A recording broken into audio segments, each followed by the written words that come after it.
तो अग्निवीरों के भविष्य को लेकर ना एक बहुत बड़ा फैसला सामने आया है। बीएसएफ में अब उनके लिए रास्ते आप समझिए पूरी तरह से बदलने वाले हैं। तो चलिए आज इसी पूरे बदलाव को अच्छे से समझते हैं। और देखिए, इस पूरे बदलाव की जड़ में है ना सिर्फ एक नंबर, 50%। और ये सिर्फ कोई आंकड़ा नहीं है, बिल्कुल नहीं। ये तो मतलब पूर्व अग्निवीरों के लिए बीएसएफ में करियर के जो मौके हैं उनमें एक जबरदस्त उछाल का सिग्नल है। तो आज हम क्या क्या बात करने वाले हैं। सबसे पहले तो देखेंगे कि ये बड़ा बदलाव है क्या। फिर जो नए भर्ती नियम आए हैं उन्हें समझेंगे। अग्निपथ योजना को भी थोड़ा रिफ्रेश करेंगे, है ना। और हाँ, इसके पैसों वाले पहलू पर भी नजर डालेंगे। और आखिर में सबसे जरूरी बात कि भविष्य के लिए इसके मायने क्या हैं। तो सवाल यह है कि आखिर ये बड़ा बदलाव है क्या। देखिए, हुआ यह है कि गृह मंत्रालय ने बीएसएफ में भर्ती के लिए जो पूर्व अग्निवीरों का रिजर्वेशन कोटा था ना, उसमें एक बहुत बहुत बड़ी छलांग लगा दी है। और इस बात पर जरा गौर कीजिए कि ये बढ़त कितनी बड़ी है। मतलब बीएसएफ कांस्टेबल की भर्ती में पूर्व अग्निवीरों के लिए रिजर्वेशन सीधा 10% से 5 गुना बढ़कर 50% हो गया है। सोचिए जरा। और हाँ, ये कोई हवाई बात नहीं है, कोई सिर्फ घोषणा नहीं है, ये एक प्रॉपर ऑफिशियल पॉलिसी चेंज है। इसके लिए बाकायदा बीएसएफ के 2015 वाले भर्ती नियमों में बदलाव करके इसे लागू किया गया है। अच्छा, अब ये 50% कोटे की बात तो हो गई, लेकिन इसके अलावा इन नए नियमों का एक पूर्व अग्निवीर के लिए असल में मतलब क्या है। मतलब और क्या क्या फायदे मिलने वाले हैं। तो देखिए, 50% रिजर्वेशन तो है ही, उसके साथ साथ पूर्व अग्निवीरों को कई और भी जरूरी फायदे दिए गए हैं। और ये फायदे इसलिए हैं ताकि बीएसएफ में उनका सिलेक्शन और आसान हो सके। और यहाँ ना एक बहुत जरूरी बात साफ हो जाती है। जो अग्निवीरों का सबसे पहला बैच है, उन्हें ऊपरी उम्र सीमा में पूरे 5 साल की छूट मिलेगी। और जो उनके बाद वाले बैच होंगे, उन्हें मिलेगी 3 साल की छूट। तो पहले बैच के लिए एक खास फायदा है। अब भर्ती का जो पूरा प्रोसेस है ना, वो भी अब 2 स्टेप्स में होगा। पहले स्टेप में क्या होगा, एक नोडल फोर्स मतलब जो एजेंसी इस भर्ती के लिए जिम्मेदार है, वो सीधे 50% पूर्व अग्निवीर कोटे से भर्ती करेगी। और इसके बाद जो सीटें बच जाएंगी, उनके लिए फिर एसएससी यानी कर्मचारी चयन आयोग जनरल कैंडिडेट्स में से भर्ती करेगा।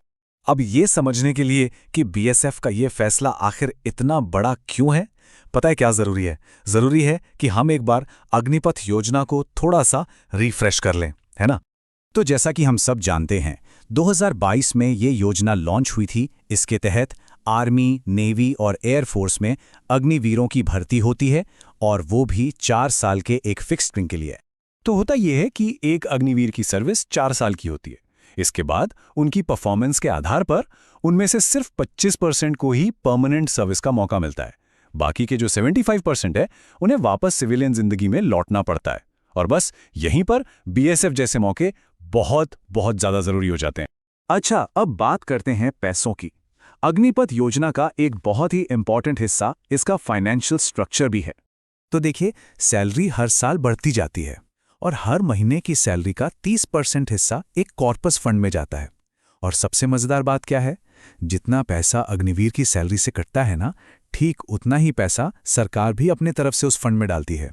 और फिर जब 4 साल पूरे होते हैं, तो यही सारा पैसा जुड़कर एक साथ टैक्स फ्री सेवा निधि पैकेज के तौर पर मिलता है। और ये रकम होती है करीब करीब 11.71 लाख रुपए की। मतलब आगे की जिंदगी के लिए एक बहुत ही सॉलिड स्टार्ट। तो अब सवाल ये उठता है कि बीएसएफ का ये जो 50% रिजर्वेशन वाला कदम है, इसे देश के बड़े पिक्चर में रखकर कैसे देखा जाए। इसका मतलब क्या है। देखिए, बीएसएफ के इस फैसले को ठीक से समझने के लिए ये जानना जरूरी है कि अब तक हो क्या रहा था। अब तक ये था कि जो दूसरे सेंट्रल आर्म्ड पुलिस फोर्सेस हैं, जैसे सीआरपीएफ, सीआईएसएफ और कई राज्य भी अपनी पुलिस भर्ती में 10% का रिजर्वेशन दे रहे थे। और इसीलिए बीएसएफ का ये 50% रिजर्वेशन वाला कदम ना एक बिल्कुल नया और बहुत ऊंचा स्टैंडर्ड सेट कर देता है। ये साफ साफ दिखाता है कि सरकार पूर्व अग्निवीरों को देश की सुरक्षा में आगे भी एक अहम भूमिका देने के लिए कितनी सीरियस है। तो ये सब हमें एक बहुत बड़े सवाल पर लाकर खड़ा कर देता है। सोचिए, अगर दूसरे पैरामिलिट्री फोर्सेस भी बीएसएफ की तरह ही अपना रिजर्वेशन कोटा बढ़ा देते हैं, तो क्या होगा। क्या अग्निपथ योजना का जो बेसिक आइडिया था वही बदल जाएगा।